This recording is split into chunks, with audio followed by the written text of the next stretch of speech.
Good evening and welcome. I'm Vincent Makori. This is Africa 54. Well, Rwanda is the first country in the world where women hold a parliamentary majority, and now laws have given women rights to land, employment, opportunities and education. Now, in the most remote parts of the country, gender equality is going a long way to reducing poverty. We get more in this report from the International Fund for Agricultural Development. Like most farmers here in the Kirehe district of eastern Rwanda, Epiphany Mukamurenzi is up with the sun. She and her husband Bosco Ndatimana work closely together during the daily morning milking session. This would have been unthinkable just a few years ago when Epiphany was confined to household chores while Bosco exclusively handled anything to do with their income. Things started to change when they took part in a livestock training program 5 years ago. My husband and I used to be very, very poor. We fought all the time. Everything changed when we received this cow and the training. In the past, my husband would spend our money without consulting me. Our family is so different now. We live in harmony and we're both involved in financial decisions. The training Epiphany and her husband received is part of a government project called QUAMP, which aims to increase farmers' incomes and food security. Supported by IFAD, the International Fund for Agricultural Development, and HAFA International, qualifying families receive livestock and are trained to care for them. But it doesn't stop there. Everyone who receives livestock is also trained on gender equality. Happiness has been brought back to this house. Gender training was crucial because I used to think that the money from the milk and the bananas was for me. The money from the beans and such was for the women. We've been taught that the money we make is for the good of the entire family. So far, about 6,000 families have gone through this training, and the project's Raymond Kamwe says it's essential for them to learn about the link between gender equality in the household and poverty. Gender is a key part of our training program because we know the significant role that women play in lifting households out of poverty. Women are crucial for the agricultural sector, so we emphasize gender equality in farming so that they can contribute and share their vision for their family's future. It's all part of the Rwandan government's nationwide push for gender equality. The East African country is the first in the world where women hold a parliamentary majority, and new laws have given women rights to land, inheritance, employment opportunities, and education. We can't talk about gender equality without talking the financial independence of women. So we want our women to be economically empowered so that they can face their future. To help women become more economically empowered, the QUAMP project is also trying out something new. It is called the Gender Action Learning System, or GALS. Raymond has been working with couples like Lidivine Musabimana and Gasana Muzehe to map out a common vision by using counseling, drawings, and visuals. Together, they have developed a shared strategy and measurable goals for their family's development. The training taught us how to work together in all aspects of our lives. Our love has come back and we share everything. We've built a toilet, renovated the house, bought livestock. Anything is possible now. And with Rwanda's focus on gender equality, anything is possible for many women. A recent study estimates that global GDP could increase by as much as $28 trillion by 2025 if more women like Lidivine and Epiphany participated in economic growth. And it looks like Rwanda is on the way to achieving that. Well, that report was from the International Fund for Agricultural Development, a UN agency. Refugees in Europe are traveling from Turkey to Greece by sea in record numbers, despite the winter cold and the first snow to hit some islands in years. Aid workers say they are struggling just to keep people alive and healthy before they depart for the next leg of their journey. Here's VOA's Heather Murdoch in Cairo with Hamada Al-Saram in Greece. About 1,600 people have been arriving in rubber boats on the shores of Greece every day since the beginning of the year. That's more than 20 times the amount of people arriving in January of 2015, a year in which more than 1 million people made the dangerous journey to Europe to seek asylum. And aid workers say the journey has suddenly become even more dangerous. And when they arrive on shore, the refugees' clothes are usually wet. It's now a health risk and health and safety problems with them becoming frozen solid the second they come off the boats. Officials say the cold weather has also made the sea more deadly. In the past week alone, 19 people are believed to have drowned at sea, including 3 children and an infant. On land, travelers echo the refrain of earlier refugees from the Middle East and Africa to Europe. They say they didn't come because they wanted to, but because they had to.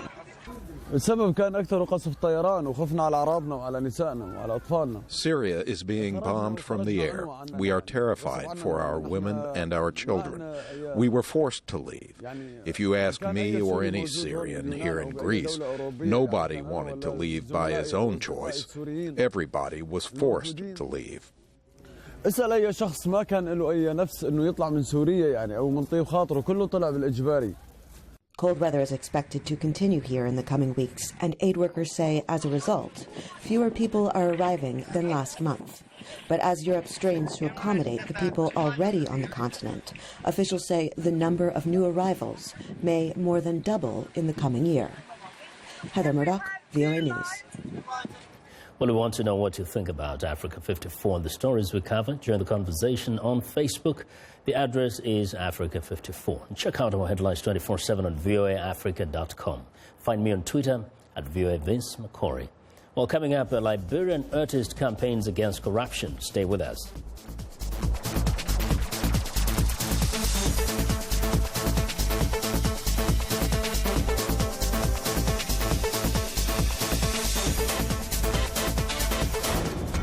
This is BizBeat. At a berry farm in Mexico, Andy Sia with Fruite, a Chinese food importer in Shanghai, is looking over the produce. Fruite became one of the first Chinese companies to import berries from Mexico about a year ago.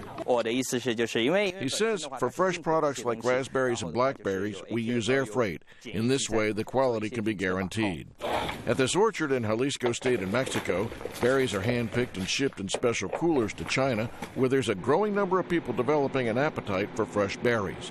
The president of Anaberries, Mario Andrade Cardenas, says the climate in Jalisco gives his company a big production advantage.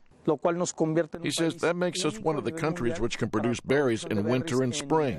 Mexican berry producers are optimistic they can turn China into one of the top berry markets in the world, and in so doing perhaps put a dent in Mexico's $50 billion trade imbalance with China. For VOA's BizBeat, I'm Philip Alexio. How do you see the world? I see countries in turmoil. I see our planet changing. I see people at peace.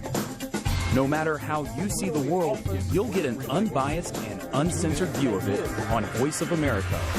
On television, radio, online, and mobile. In more than 40 languages all day, every day. Millions of people tune us in. How do I see the world? On Voice of America.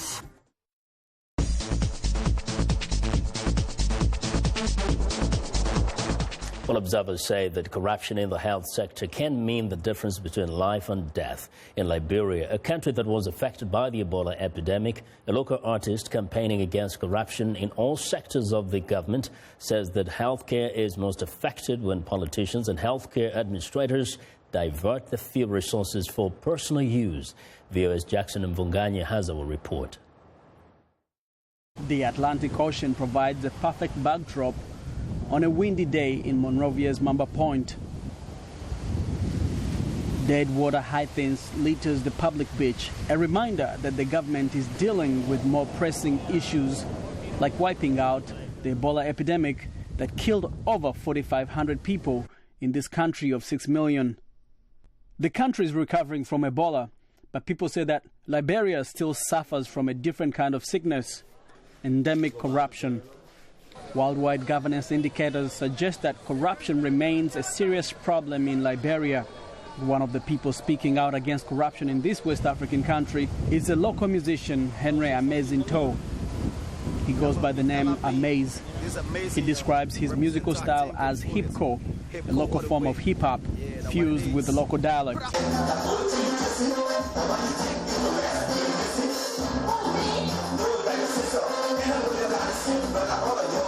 I want my music to change this world, especially in Liberia where corruption has eaten us up. I want my voice to be heard out there and to change the whole corruption stuff and to minimize the corruption in Liberia.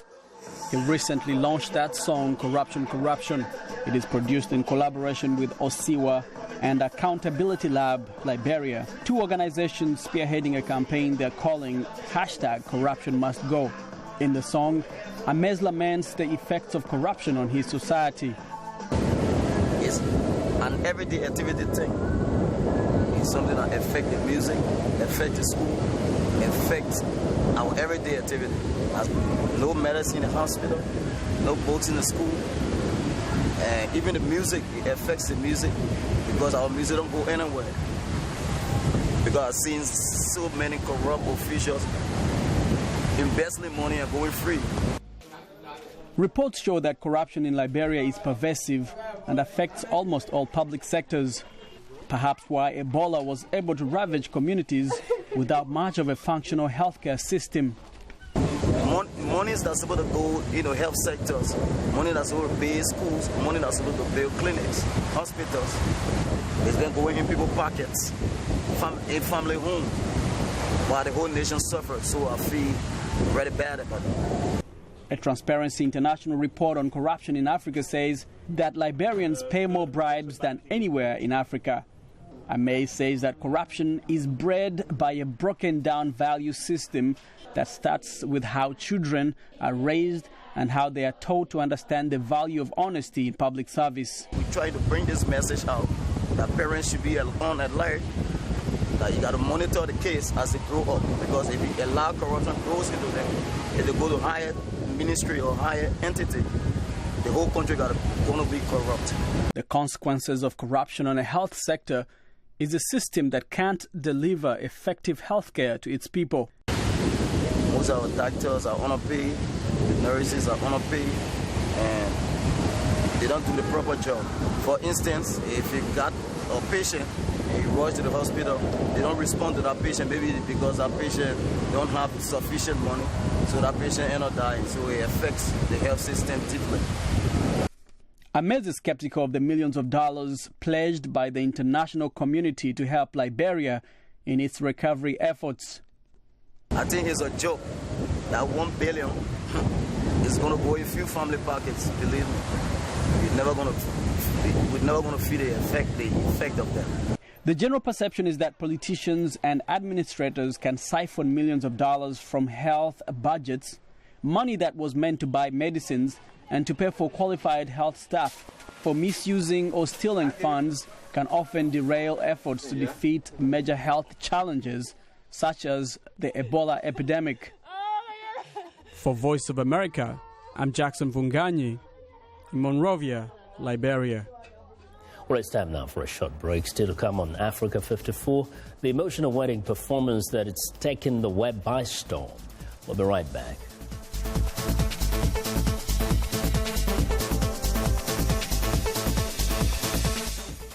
From Science and Technology, here's What's New.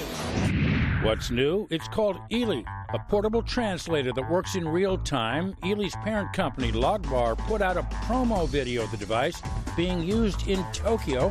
You can check it out on YouTube. Hello. It looks like a USB flash drive, hangs around your neck, and works without an internet connection. You just press a button and talk into Ely. When you release the button, it translates through the device's speaker, which is about 4 times louder than a smartphone. Excuse me, do you have a second? I have something amazing. I can speak Japanese. Yeah. The device contains a two-language translation system, English-Japanese, Japanese-Chinese, or Chinese-English. Logbar says they plan to add French, Thai, Korean, Spanish, Italian, and Arabic. For What's New, I'm Todd Grossanz.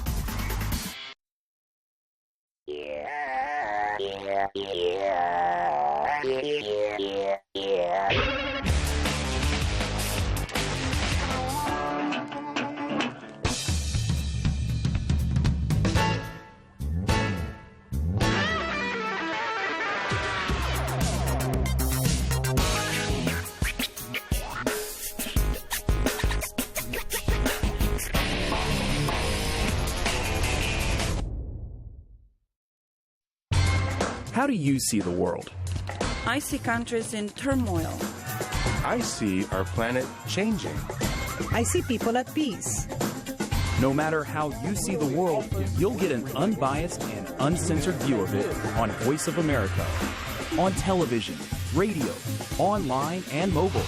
In more than 40 languages all day, every day. Millions of people tune us in. How do I see the world? On Voice of America.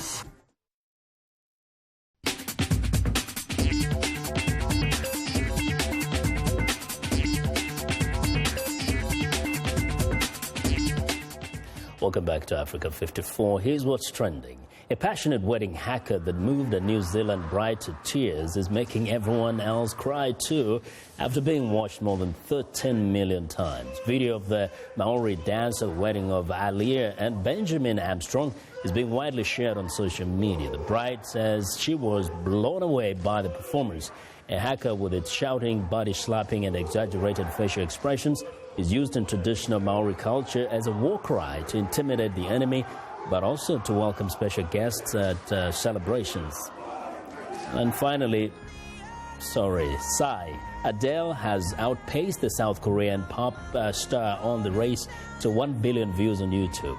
The streaming service has announced that her music video for Hello greeted its 1 billionth view in 87 days, breaking the 158-day record held by Psy's Gangnam Style. YouTube says 17 videos have reached 1 billion views. There are several music videos on the cusp of reaching the 1 billion mark, including Shakira's Waka Waka, which was the official song of the 2010 World Cup held in South Africa. And that is what is trending today.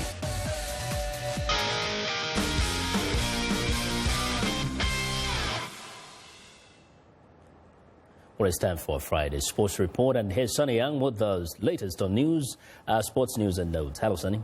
Hello, Vincent, and sporty greetings once again to our Africa 54 viewers. Filipino star Manny Pacquiao says his fight on April 9th against American Timothy Bradley, the third bout between the two men, will be his goodbye to boxing.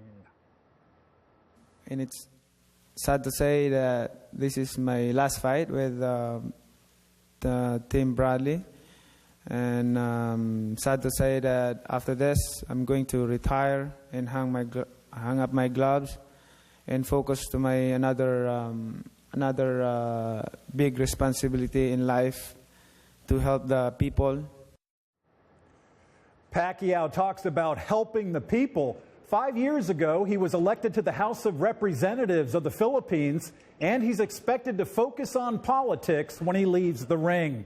Pacquiao and Bradley held news conferences this week in Los Angeles and New York to promote their fight. Bradley won their first encounter in 2012 by a controversial 12-round split decision. Pacquiao dominated their rematch in 2014, winning a 12-round unanimous decision. Bradley says with a new trainer in his corner, he's confident of beating Pacquiao this time around. I believe the other two happened, you know, it was what it was, but I think this is completely different now. I think that, you know, the fact that I have Teddy Atlas, the fact that I'm more refined now, I feel like I got better guidance going into this fight. I feel like I'm going to be the total package going into this fight. It just feels like I never really had the other two fights. So this is a whole different Bradley going in, man. Mentally going in, physically. I just can't wait to the day. At 32, Timothy Bradley is 5 years younger than Manny Pacquiao. He'll be defending his WBO welterweight crown against Pacquiao, who has won world titles in 8 different weight divisions. Bradley has 33 wins. That 1 loss to Pacquiao in 2014, 1 draw and 1 no contest. Manny Pacquiao has 57 victories, 6 defeats, and 1 draw. Last year, the Pac-Man lost to Floyd Mayweather in a much-hyped championship fight that was a disappointment to many boxing fans. I'm VOA's Sonny Young, and that's the sunny side of sports. Vincent? Well, thanks a lot, Sonny, and be sure to watch the sunny side of sports every Monday and Friday right here on Africa 54.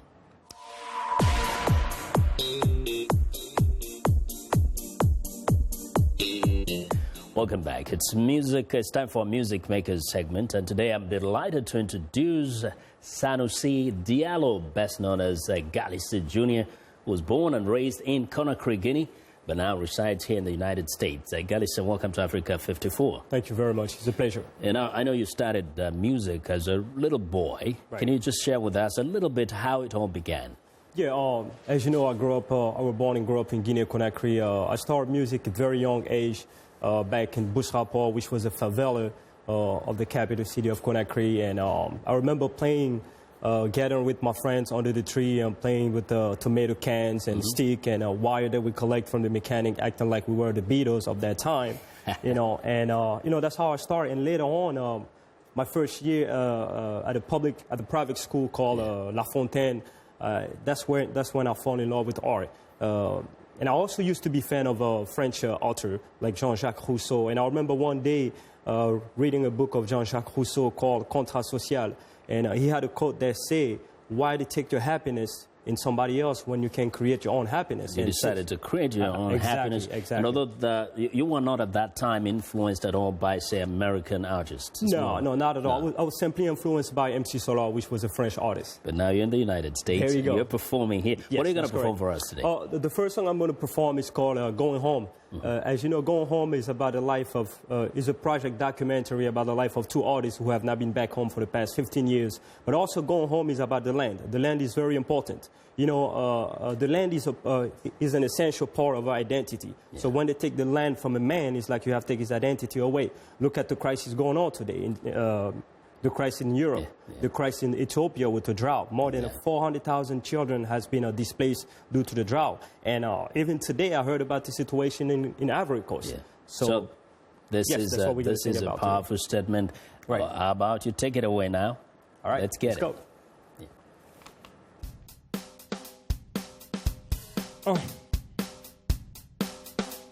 Yeah. It's been so long, I haven't seen you. Losing hope, one day to see you. But on a great morning, Chicago, I met good friend Momo John. Back to the Big Apple, we talk about project call and go home. People say that I'm crazy cause I did not have nowhere to go. We only God knows. Going home, New Jersey, USA. Hey, I'm going home. Guinea-Conakry, I'm going home. Memphis, Tennessee. Hey, I'm going home. Yaoundé, Cameroon, I'm going home. Chicago, Illinois, I'm going home. Kinshasa, RDC, I'm going home. Mali, Bamako, I'm going home. Rabat, Morocco, hey, I'm going home. Washington, USA, I'm going home. Ethiopia, Addis Ababa, I'm going home. Guinea-Conakry,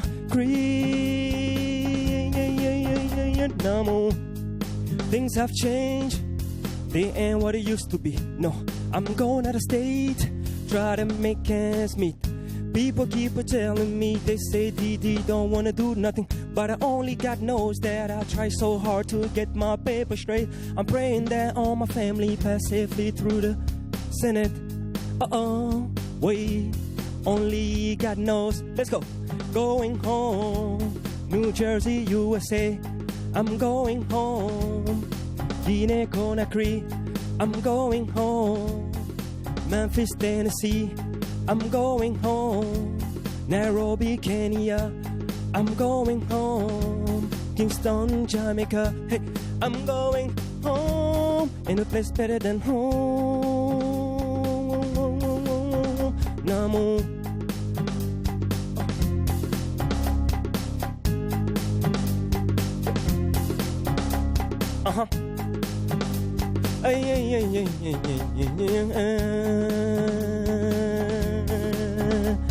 Didi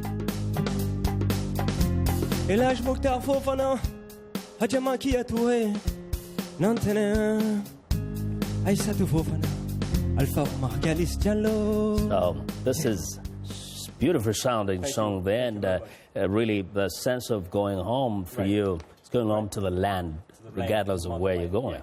The home is not just where you belong, where you born and grow up, but it's also the place you find peace. You know, home is also the place wherever you find peace, like United States or America, the land of opportunity and freedom. So USA can also be home for a lot of people. Right. And that's not all you have for us today. You still have another song for us. I have another song for us. I'd like to take you back in the days, those old days when we used to gather under the tree and act like we were the Beatles with our tomato cans and, you know, let me take you back in the days. That sounds good. Yeah. Take it away. All right. Hey. I'm a winner, yo. I'm a winner, yo. Everywhere I go, anything I do, I'm a winner, yo. I'm a winner, yo. Everywhere I go, anything I do, I have a lesson. When there's a will, there's a way. Since adolescent, I've been dreaming about this. Hey, I'm a winner, yo. I'm a winner, yo. Everywhere I go, anything I do, I'm a winner. I'm a winner. Hey. You say you don't love me no more. You my baby, yo. You say you don't care about me, but you're still my baby, yo. Yeah, yeah, We in the fall, feels like summer already. By the dawn, I will get that money. Think I might get them Maserati. Mighty mention for Mama Rugi. Fit the scholarship to promote Guinea. 500K to AG. Jambi, you so much Trump, you wanna jump on my building? No, ain't got no room in it. Great, I think I love this. And we're very grateful for having you with us today. And that's our show for today. And we look forward to talking to you again soon. Thank you very much. Thank you. And, go ahead and let's, want to listen to you as we get out of this show today. All right, great. Go ahead, Sounds good. sir. Sounds good. Yeah. All right. Let go.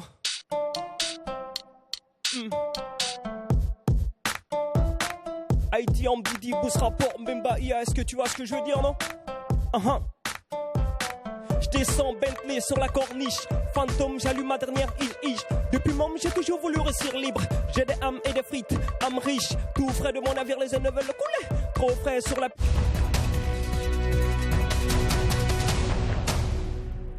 Welcome to Voice of America's News Words, where we teach you about words in the news.